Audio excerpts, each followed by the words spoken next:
या देवी सर्वभूतेषु शक्तिरूपेण संस्थिता नमस्तस्यै नमस्तस्यै नमस्तस्यै नमो नमः। ओम धूम दुर्गाय नमः। इसी मंगल कामना के साथ आज के अध्याय का प्रारंभ कर। तो आज आप सब सुनेंगे दुर्गा सप्तशती का 5वां, 6ठा, 7वां और 8वां अध्याय। और दुर्गा सप्तशती के 5वें अध्याय में देवताओं द्वारा देवी की स्तुति और चंडमुंड के मुख से अंबिका के रूप की प्रशंसा सुनकर शुंभ का उनके पास दूध भेजना और दूध का निराश लौटकर वर्णन किया गया है। पाठ सुनने से पहले मां भगवती दुर्गा का अपने मन में ध्यान कीजिए। ओम नमः चंडिकाय इस मंत्र का उच्चारण कीजिए। पूरी भक्ति भाव से इस कथा का श्रवण करते हैं। ऋषि कहते हैं, पूर्व काल में शुंभ और निशुंभ नामक असुरों ने अपने बल के घमंड में आकर सच्चीपति इंद्र के हाथों से तीनों लोकों का राज्य और यज्ञ भांग छीन लिए। वे ही दोनों सूर्य, चंद्रमा, कुबेर, यम और वरुण के अधिकार का भी उपभोग करने लगे। वायु और अग्नि का कार्य भी वही करने लगे। उन दोनों ने सब देवताओं की अपमानित राज्य, भ्रष्ट प्रजा तथा अधिकारहीन करके स्वर्ग से निकाल दिया। तब उन दोनों महान असुरों से तिरस्कार देवताओं ने अपराजित देवी का स्मरण किया और सोचा, जगदम्बा ने हम लोगों को वर दिया है कि आपत्ति काल में स्मरण करने पर मैं तुम्हारी सब आपत्तियों का तत्काल नाश कर दूंगी। ये विचार कर देवता गिरिराज हिमालय पर गए। वहां भगवती विष्णु माया की स्तुति करने लगे। देवता बोले, देवी को नमस्कार है, महादेव शिवा को सर्वदा नमस्कार है, प्रकृति एवं भद्रा को नमस्कार है, हम लोग नियम पूर्वक जगदम्बा को नमस्कार करते हैं, रुद्रा को नमस्कार है, नित्या गौरी एवं धात्री को बारंबार नमस्कार है, ज्योत्स्नामयी चंद्र रूपणी एवं सुख स्वरूपा देवी को सतत प्रणाम है, शरणागत का कल्याण करने वाली वृद्धि एवं सिद्धि रूपा देवी को हम बारंबार नमस्कार करते हैं। नरित अर्थात राक्षसों की लक्ष्मी, रजाओं की लक्ष्मी तथा सर्वाणी अर्थात शिव पत्नी स्वरूपा आप जगदम्बा को बारंबार नमस्कार करते हैं।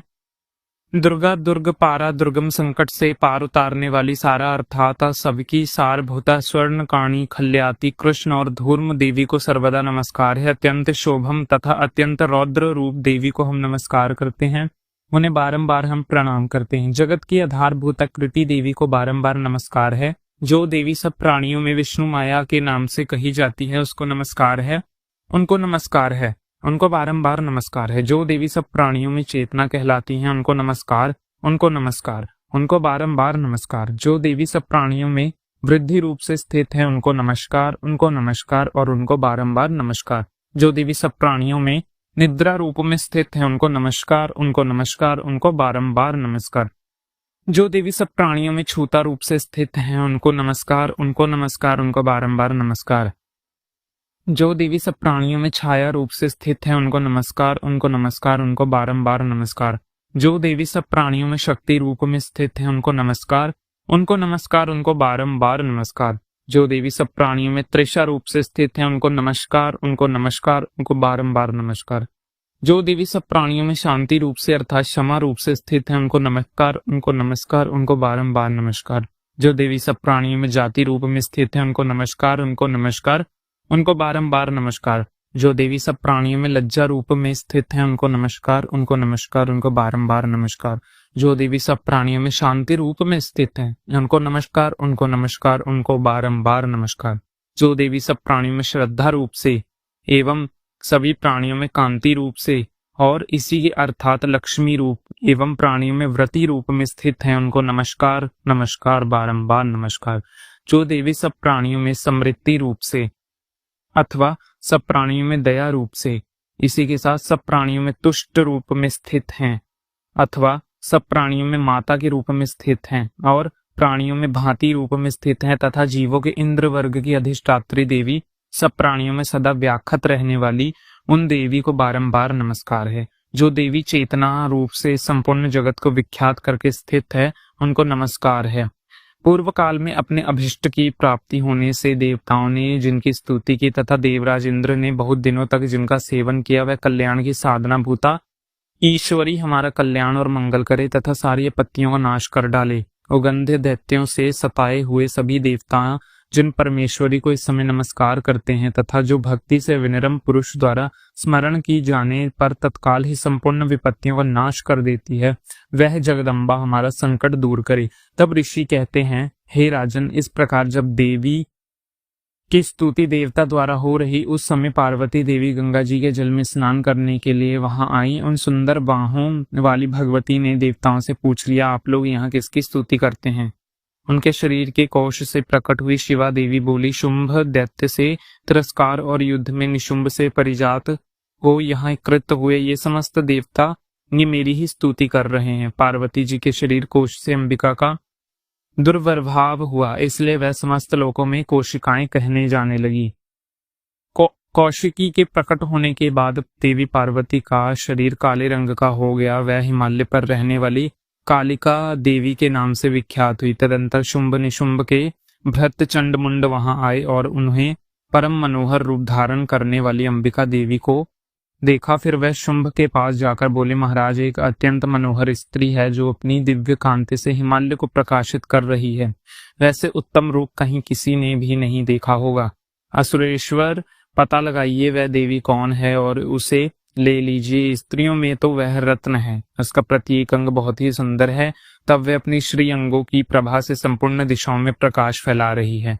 दैत्यराज, आप सभी हिमालय पर ही मौजूद हों, आप सब देख सकते हैं। हे प्रभु, तीनों लोकों में मणि, हाथों में घोड़े और आदि जितने भी रत्न हैं वह सब इसी समय इसके घर में शोभा पा रहे हैं। हाथियों में रत्न भूत जात का वृक्ष और ये सब सच्चा शस्वास्ती अद्भुत विमान जो पहले ब्रह्मा जी के पास था वह वहां लाया गया है। ये महापद्म नामक निधि आप कुबेर से छीन लाए और समुद्र ने भी उनको किंजल किनी नामक माला भेंट की है जो केसर से सुशोभित है और जिनके कमल कभी कुमला नहीं सकते। सुवर्ण की वर्षा करने वाले वरुण का छत्र भी आपके घर में ही शोभा पाता है तथा ये श्रेष्ठ रथ जो पहले प्रजापति के अधिकार में था अब आपके पास मौजूद है।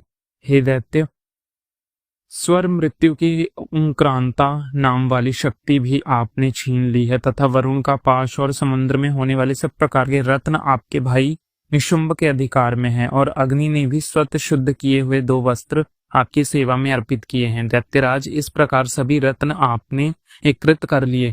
फिर जो ये स्त्री में रत्न रूप कल्याणमयी देवी है इसे आप क्यों नहीं अपने अधिकार में लेते? ऋषि कहते हैं, चंड मुंड का ये वचन सुनकर शुंभ ने महादैत्य सुग्रीव को दूत बनाकर देवी के पास भेजा और कहा, तुम मेरी आज्ञा से उसके समान ये बात कहना, ऐसा उपाय करना जिससे प्रसन्न होकर वह शीघ्र ही यहाँ आए। और वह दूत पर्वत के अंतर्गत रमणीय प्रदेश में जहाँ देवी मौजूद थी गया और मधुर वाणी से कोमल वचन में दूत बोला, हे देवी, दैत्यराज शुंभ इस समय तीनों लोक के परमेश्वर हैं।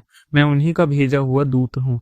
यहाँ तुम्हारे ही पास आया हूँ। उनकी आज्ञा सदा सब देवता एक स्वर से मानते हैं, कोई उनका उल्लंघन नहीं कर सकता। देवी देवताओं को पराजित कर चुके हैं, उन्होंने तुम्हारे लिए संदेशा दिया है, उसे सुनो। संपूर्ण त्रैलोकी मेरे अधिकार में है, देवता भी मेरी आज्ञा के अधीन ही चलते हैं। संपूर्ण यज्ञों के भागों में मैं ही पृथक भोगता हूँ। तीनों लोक में जितना भी श्रेष्ठ रत्न है वह सब मेरे ही अधिकार में है। हे देवराजेंद्र, देवराजेंद्र का वाहन ऐरावत जो हाथियों में रत्न के समान है मैंने छीन लिया है। क्षीर सागर का मंथन करने वाले जो अश्वर उच्च रत्न शवा प्रकट हुआ था उसे भी मैंने देवताओं से छीन लिया। हे सुंदरी, उनके सिवा और जितने रत्न भूत पदार्थ देवताओं गंधर्व और नागों के पास थे वे सब मेरे पास हैं। मेरी या मेरे भाई महाप्रकर्मी निशुंभ की सेवा में आ जाओ, क्योंकि तुम रत्न स्वरूपा हो। मेरा वर्णन करने में तुम्हें तुलना रहित महान ऐश्वर्य की प्राप्ति होगी।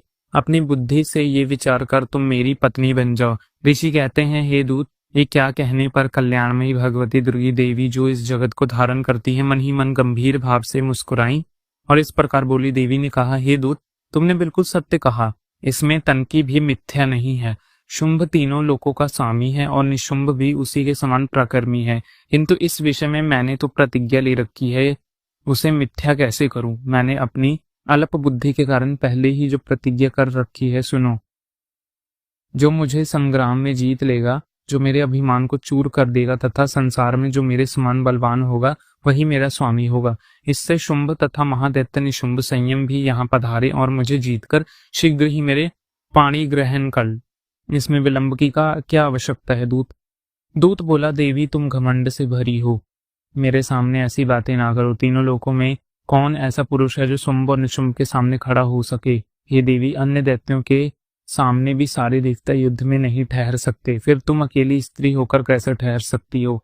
जिन शुंभ आदि देवताओं के सामने इंद्र आदि सब देवता भी युद्ध में खड़े नहीं हुए, उनके सामने तुम स्त्री होकर कैसे जाओगी? इसलिए तुम मेरे ही कहने से शुंभ निशुंभ के पास चली जाओ, ऐसा कह के ही तुम्हारे गौरव की रक्षा होगी। अन्यथा जब वह केश पकड़कर घसीटेंगे तब तुम्हें अपनी प्रतिष्ठा खोकर जाना पड़ेगा। तब देवी ने कहा, तुम्हारा कहना ठीक है, शुंभ बलवान है, निशुंभ बड़े पराक्रमी है, किंतु क्या करूं, मैंने पहले बिना सोचे समझे प्रतिज्ञा कर ली है। अंत अब तुम जाओ, मैंने तुमसे जो कहा है वह सब दैत्य राज से आदर पूर्वक कहना। फिर वह जो उचित जान पड़े उसी प्रकार से श्री मार्कंडे पुराण में सारवत ममत की कथा के अंतर्गत देवी महात्मा में देवदूत संवाद नामक 5वां अध्याय पूर्ण हुआ। अब आप सब सुनेंगे दुर्गा सप्तशती अध्याय का 6वां अध्याय। धूम्रलोचन वध का वर्णन किया गया। ऋषि कहते हैं, देवी का यह कथन सुनकर दूत को बड़ा अश्मश्र हुआ और वह दैत्यराज के पास जाकर सब समाचार विस्तार पूर्वक कह सुनाया। उस वचन को सुनकर दैत्यराज कुपित हो उठा और दैत्य सेनापति धूम्रलोचन से बोला, धूम्रलोचन, तुम शीघ्र अपने साथ सेना लेकर जाओ और उस दुष्टा के केश पकड़ के घसीटते हुए लेकर आना, बलपूर्वक यहाँ ले आओ। उसकी रक्षा करने के लिए यदि कोई दूसरा खड़ा हो, वह देवता, यक्ष अथवा गंधर्व ही क्यों न हो, उसे मार डालो। ऋषि कहते हैं, शुंभ के इस प्रकार आज्ञा देने पर धूम्रलोचन दैत्य 600 असुरों की सेना को साथ लेकर वहां से तुरंत चल दिया। वहां पहुंचकर उसने हिमालय पे रहने वाली देवी को देखा और ललकार कर कहा, तू शुंभ निशुंभ के पास चल। यदि इस समय प्रसन्नता पूर्वक मेरे स्वामी के समीप नहीं चलेगी तो बलपूर्वक झोंटा पकड़ के घसीटते हुए तुझे ले चलूंगा। देवी बोली, तुमने दैत्य के राजा ने भेजा है, तुम संयम भी बलवान हो, तुम्हारे साथ विशाल सेना भी है। ऐसी दशा में यदि मुझे बलपूर्वक ले चलोगे तो मैं तुम्हारे साथ जाके क्या कर सकती हूँ? ऋषि कहते हैं, देवी को ये कहने पर असुर धूम्रलोचन उनकी ओर दौड़ा। तब अंबिका ने शब्द के उच्चारण मात्र से उनको भस्म कर दिया। ये तो क्रोध से भरी ही दैत्य की विशाल सेना अंबिका के एक दूसरे पर तीखे साए शक्ति तथा फारसों की वर्षा आरंभ कर दी। इतने में ही देवी का वाहन सिंह क्रोध में भरकर भयंकर गर्जन तथा गर्दन के बाल हिलाता हुआ असुरों की सेना में कूद पड़ा। उसने कुछ दैत्य को पंजे से मार डाला, कितने को अपने जबड़ों से और कितने ही महादैत्य को पटक कर ओठ की दाढ़ को घायल कर मार डाला। उस सिंह ने अपने नाखूनों से कितनों के पेट फाड़ डाले, थप्पड़ मारकर कितनों के ही सिर धड़ से अलग कर दे, कितने ही भुजाओं और मस्तक काट डाले तथा अपनी गर्दन के बाल हिलाता हुआ उसने दूसरे दैत्य के पेट फाड़कर उनका रक्त चूस लिया। अत्यंत क्रोध में भरी हुई देवी के वाहन उस महाबली सिंह ने क्षण भर ही असुरों की सारी सेना का संहार कर डाला। शुंभ ने जब सुना कि देवी ने धूम्रलोचन असुर को मार डाला तथा उसके सिंह ने सारी सेना का सफाया कर डाला, तब दैत्यराज को बड़ा क्रोध हुआ, उसका होंठ कांपने लगा तथा वह चंडमुंड नामक 2 महादैत्य की आज्ञा दे दी, हे चंडमुंड, तुम लोग बहुत बड़ी सेना लेकर वहां जाओ, उस देवी का झोंटा पकड़कर अथवा बांधकर शीघ्र यहाँ ले आओ। यदि इस प्रकार उसको लाने में संदेह हो तो युद्ध में सब प्रकार के अस्त्र शस्त्र तथा समस्त असुर सेना का प्रयोग करके उसकी हत्या कर डालना। उस दुष्टता की हत्या होने पर तथा सिंह के भी मारे जाने पर अंबिका को बांधकर लेकर शीघ्र ही लौट कर आना। ओम नमो चंडिकाय। इस प्रकार की श्री मार्कंडेय पुराण में सावर्ण ममत की कथा के अंतर्गत देवी महात्म्य में धूम्रलोचन वध नामक 6ठा अध्याय परिपूर्ण हुआ। अब आप सब सुनेंगे दुर्गा सप्तशती का 7वां अध्याय, जिसमें चंड और मुंड के वध का वर्णन किया गया है। ऋषि कहते हैं, तदंतर शुंभ की आज्ञा पाकर वह चंड आदि देवता चतुरंगी सेना के साथ अस्त्र शस्त्र के सुसज्जित होकर चल दिए। फिर गिरिराज हिमालय के सुवर्ण ऊंचे शिखर पर पहुंचकर उन्होंने सिंह पर बैठी हुई देवी को देखा। वह मंद मंद मुस्कुरा रही थी। उन्हें देखकर दैत्य लोग तत्पश्चात से पकड़ने का उद्योग करने लगे और किसी ने धनुष तान लिया, किसी ने तलवार संभाली, तो कुछ लोगों ने देवी के पास खड़े होकर। तब अंबिका ने उस शस्त्रों के प्रति बड़ा क्रोध किया। उस समय क्रोध के कारण उनका मुख लाल पड़ गया, ललाट में भौई टेढ़ी हो गई और तुरंत वहां से विकराल मुखी काल प्रकट हुआ, जो तलवार के पास से लिए हुए विचित्र खंडवांड धारण किए हुए चित्त के चमर की साड़ी पहनकर मुंडों की माला से विभूषित थी। उनके शरीर का मान सूख गया, न केवल हड्डियों का ढांचा था जिसमें वह अत्यंत भयंकर जान पड़ती थी। उनका मुख बहुत विशाल था, जीव लपन के कारण वह डरावनी प्रतीत होती थी। उनकी आंखें भीतर से धसी हुई और लाल थीं। अपनी भयंकर गर्जना से संपूर्ण दिशाओं को गूंजा रही थी, बड़े बड़े दैत्यों का वध कर रही थी। वह कालिका देवी बड़े वेग से दैत्य की सेना पर टूट पड़ी और उस सबको भक्षम करने लगी। पाशवश राक्षस, अंकुशधारी महाम तथा योद्धाओं और घंटा सहित कितने ही हाथियों को एक ही हाथ में पकड़कर मुंह में डाल लेती। इस प्रकार घोड़े, रथ और सारथी के साथ रति सैनिक को मुंह में डालकर वह बड़े भयानक रूप में चबा डालती। किसी के बाल पकड़ लेती तो किसी का गला दबा देती, पैरों से कुचल डालती, किसी की छाती धक्के से गिराकर मार डालती तो असुरों के छोटे छोटे बड़े बड़े अस्त्र शस्त्र मुंह में पकड़ लेती, रोष में भरकर उनके दांतों से पीछे डालती और उन सबको कुचल डालती। काली ने बलवान एवं दुरात्मा दैत्य की वह सारी सेना रद्द कर डाली। कितनों को मार भगाया, कोई तलवार की घाट उतारे गए तो कोई खटवांग से पीटे गए और कितने ही असुर दांतों के उग्र भुग्ग से कुचले गए। ये तो बहुत ही अच्छा हुआ माता रानी, आपने एकदम सही किया। कुचले जाकर मृत्यु को प्राप्त हुए। इस प्रकार देवी ने असुरों की उस सारी सेना को क्षण भर में मार गिराया। ये देख चंड मुंड अत्यंत भयानक काली देवी की ओर दौड़ा तथा महादैत्य मुंड ने भी अत्यंत भयंकर बाणों की वर्षा से तथा 1000 बाण चलाई। चक्रों से उस भयानक नेत्र वाली देवी को आच्छादित कर दिया। वह अनेक चक्र देवी के मुख में समाते हुए ऐसे जान पड़े मानो सूर्य के बहुतरे मंडल बादलों के ऊपर में प्रवेश कर रहे हैं। तब भयंकर गर्जना वाली काली ने अत्यंत रोष में भरकर विकट अट्ठाश उस समय विकराल वदन के भीतर कठिन से देखा जा सकने वाला दांतों की प्रभा से वे अत्यंत उज्जवल दिखाई देती थी। देवी ने बहुत बड़ी तलवार हाथ में ले हंग का उच्चारण कर चवर पर धावा किया और उसके केश पकड़कर उसी तलवार से उसका मस्तक काट डाला और मारा। मुंड भी देवी को मारने के लिए दौड़ा। तब देवी ने रोष में भरकर उसकी तलवार से घायल करके धरती पर सुला दिया। महाप्रकर्मी चंड और मुंड को मार गिराया। ये देखकर मरने से बची हुई बाकी सेना भय से व्याकुल हो चारों ओर भागी। तदंतर काली ने चंड और मुंड का मस्तक हाथ में लेकर चंडिका के पास जाकर प्रचंड अट्ठास करते हुए, देवी, मैंने चंड और मुंड नामक इन 2 महा पशुओं को तुम्हें भेंट किया है। तुम युद्ध यज्ञ में शुंभ और निशुंभ का संयम ही वध करना। ऋषि कहते हैं वहां लाए हुए उन चंड मुंड नामक महादैत्य को देखकर कल्याण में चंडी के काली के मधुर वाणी से ऐसा कह के चंड मुंड को लेकर पास आई तो इसलिए संसार में चामुंडा के नाम से उन्हें विख्यात हुआ। ओम नमो चंडिकाय। इस प्रकार श्री मार्कंडे पुराण में सारवत ममत की कथा के अंतर्गत देवी महात्म्य में चंडमुंड वध नामक 7वां अध्याय परिपूर्ण हुआ। और अब आप सब सुनने वाले हैं दुर्गा सप्तशती का 8वां अध्याय। 8वें अध्याय में रक्त बीज वध का वर्णन किया गया है।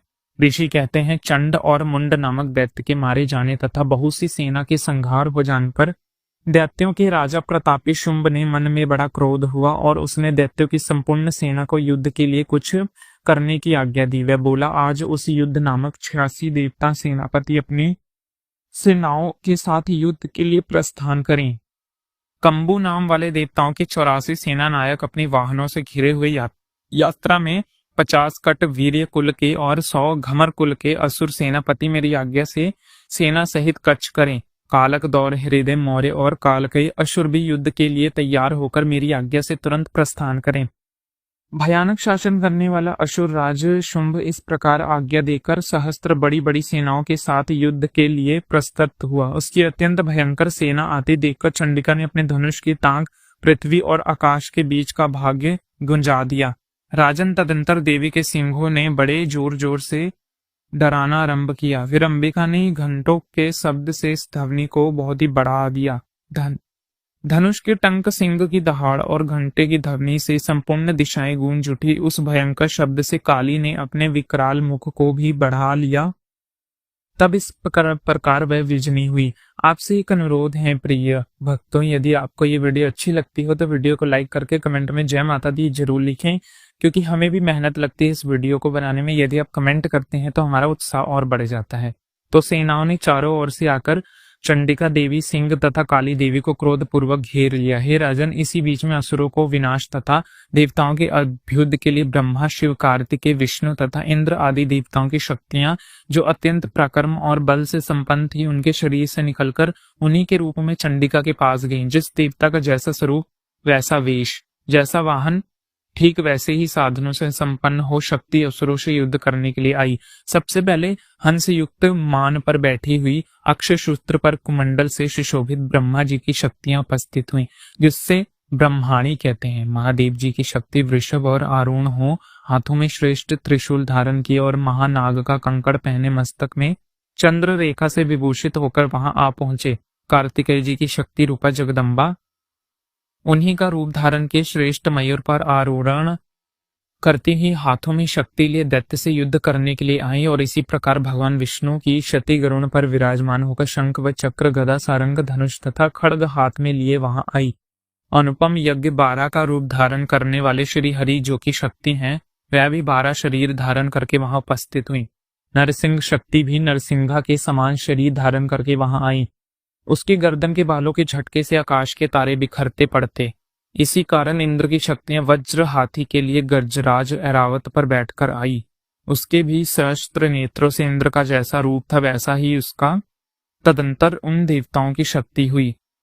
महादेव जी ने चंडिका से कहा, मेरी प्रसन्नता के लिए तुम शीघ्र इन असुरों का संहार करो। तब देवी ने शरीर से अत्यंत भयानक और परम चंडिका शक्ति प्रकट हुई, जो सैकड़ों गीधड़ों को भांति आवाज करने वाली तथा उन अपराजिताओं। देवी ने धूमिल जटा वाले महादेव जी से कहा, भगवान आप शुंभ निशुंभ के पास दूत बनकर जाइए और उन अत्यंत गर्वी दानव शुंभ एवं निशुंभ दोनों से कहिए, इसके साथ ही इसके अतिरिक्त जो भी दानव युद्ध के लिए वहां उपस्थित हों, उनको भी ये संदेश दीजिए, दैत्य यदि तुम जीवित रहना चाहते हो तो पाताल को लौट जाओ, इंद्रों की त्रिलोकियों का राज मिल जाए और देवता यज्ञ भाग का उपभोग करें। यदि बल के घमंड में आकर तुम युद्ध की अभिलाषा रखते हो तो आओ, मेरी शिवाय अर्थात योगिनी कच्चे मांस से तृप्त हो चुकी है। उस देवी ने अपने शिव के दूत के कार्य में नियुक्त किया, इसलिए वह शिव दूत के नाम से संसार में विख्यात हुई। महादेवी जी भगवान शिव के मुंह से देवी के वचन सुनकर क्रोध से भर गए, और जहां कात्यायनी विराजमान थी और जहां बड़े तदंतर वह असुर देवता असमर में भरकर पहले ही देवी के ऊपर बाण शक्ति और रिष्ट आदि अस्त्रों की वर्षा करने लगे। तब देवी ने भी खेल खेल में ही धनुष के टंक की और उससे छोड़े हुए बड़े बड़े बाणों द्वारा दैत्य के चलाए हुए बाण शूल शक्ति और फरसों को काट डाला। फिर काली उनके आगे होकर शत्रुओं को शूल के प्रहार से विदीर्ण करने लगी। तब खटवांग और उसके कचूमर निकालती रही। रणभूमि में विचार करने लगी ब्राह्मणनी, जिस जिस और दौड़ती उसी उसी पर कमंडल का जल छिड़कता शत्रुओं के औज और प्रकर्म को नष्ट कर देती। महेश्वरी ने त्रिशूल तथा वैष्णवी के चक्र से अत्यंत क्रोध से भरकर हुई कुमार कार्तिकेय की शक्ति से शक्तियों से देवताओं का संहार प्रारंभ किया। इंद्र शक्ति के वज्र प्रहार से विदीर्ण हो सैकड़ों देवताएं दानव आपस में लड़ने में दानव रक्त की धार बहाते हुए पृथ्वी पर सो गई। 12वीं शक्ति में कितने को अपनी थूथन की मार से नष्ट कर दिया, दाढ़ के आग्रह से कितने की छाती छेद डाली तथा कितने ही दैत्य उसके चक्र की चोट से विदीर्ण होकर वहीं पड़े रहे। दूसरे महादैत्य भी अपनी आंखों से विदीर्ण करके खाती और सिंहनाथ में दिशा और आकाश में गूंजी हुई युद्ध क्षेत्र में विचार करने लगी। असुर शिवदूत की प्रचंड अट्ठास से अत्यंत भयभीत हो पृथ्वी पर गिर पड़ा, और गिरने से उन सभी शिवदपूती ने उस समय अपना ग्रास बना लिया। इस समय क्रोध में भरे हुए मातगणों ने नाना प्रकार के उद्योगों में बड़े बड़े असुरों का मर्दन करते तथा दैत्य सैनिक भाग खड़े हुए। मातगणों से पीड़ित दैत्य को युद्ध से भागते देख रक्त बीज नामक महाद्य क्रोध से भरकर युद्ध करने के लिए आया। उसके शरीर में जितनी भी रक्त की बूंदें पृथ्वी पर गिरती, उसी के समान शक्तिशाली एक दूसरा महादैत्य पृथ्वी पर पैदा हो जाता। महाशूर रक्त बीज हाथों में गदा लेकर इंद्र शक्ति के साथ युद्ध करने लगा, एवं इंद्रियों ने अपने ब्रज से रक्त बीज को मारा। ब्रज से घायल होने पर उसके शरीर से बहुत सारा रक्त चूने लगा। उसी समय उसी के समान रूप में तथा प्रकृति वाले योद्धा उत्पन्न हुए। उसके शरीर से रक्त की जितनी बूंदें गिरी, उतने ही पुरुष उत्पन्न हो गए, इसलिए उसका नाम रक्त बीज पड़ा। बलवान तथा प्रकृति रक्त बीज रक्त से उत्पन्न होने वाले पुरुष भी अत्यंत भयंकर अस्त्र शस्त्र का प्रहार करते हुए वहां मात्र गणों के साथ घोर युद्ध करने के लिए पुनः व्रज के प्रहार से जब मस्तक घायल हुआ, तब रक्त बहने लगा, उससे 1000 पुरुष उत्पन्न हो गए। वैष्णवी ने युद्ध में रक्त बीज का चक्र का प्रहार किया, एवं इंद्रों ने इस दैत्य सेनापति को गदा से चोट पहुंचाई। वैष्णवी के चक्र से घायल होने पर उसके शरीर में जो रक्त बहा, वह उसी के बराबर आकर अपना शस्त्र महादैत्य प्रकट हुए। उसके द्वारा संपूर्ण जगत विख्यात हो गया। कौमारी ने शक्ति से वाराही के खड़ग और महेश्वरी ने त्रिशूल से महादैत्य रक्त बीज को घायल किया। क्रोध से भरे हुए उस महादैत्य रक्त बीज ने भी गधे से सभी मात्र शक्तियों का पृथक पृथक प्रहार किया।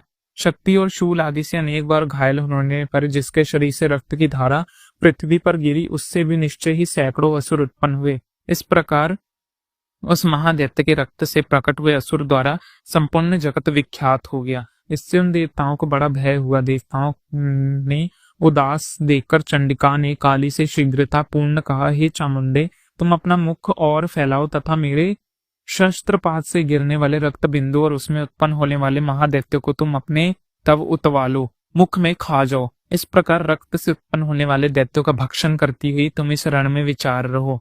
ऐसा करने से उस दैत्य का सारा रक्त भीषण हो जाएगा, वह संयम भी नष्ट हो जाएगा। उन भयंकर दैत्यों को जब तुम खा जाओगी तब दूसरे नए दैत्य उत्पन्न नहीं हो सकेंगे। काली से ये कहकर चंडिका देवी ने शूल से रक्त बीज को मारा और काली ने अपने मुख में रक्त ले लिया। तब वहां चंडिका पर गदा से प्रहार किया, किंतु उस गदा पात ने देवी की तानिक भी वंदना नहीं पहुंचाई। रक्त बीज ने घायल शरीर में बहुत सारा रक्त गिरा, किंतु ज्यों ही गिरा त्यों ही चामुंडा ने उसे अपने मुख में ले लिया। रक्त गिरने से काली के मुख में जो महादैत्य उत्पन्न हुए वह वहीं पर चटकर मर गए।